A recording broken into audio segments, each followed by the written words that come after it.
Hello, hello. Dito naman po tayo sa labas ng bahay. Medyo winter at medyo yung hindi na siya gaanong mainit, no? So, napakaganda habang naglalaro sila.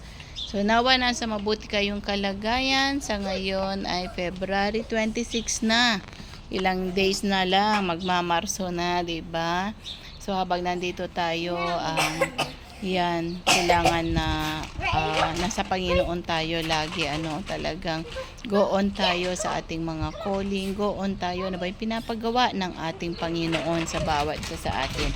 Alam ko naman na tayong lahat ay may kanya-kanyang calling, iba-ibang pamamaraan ng ating Panginoon. Pero importante dito is yung obedience heart po natin na tayo ay masunurin. Tayo ay talaga nakapag-ugnay sa ating Panginoon at tayo ay nakikinig sa Kanya.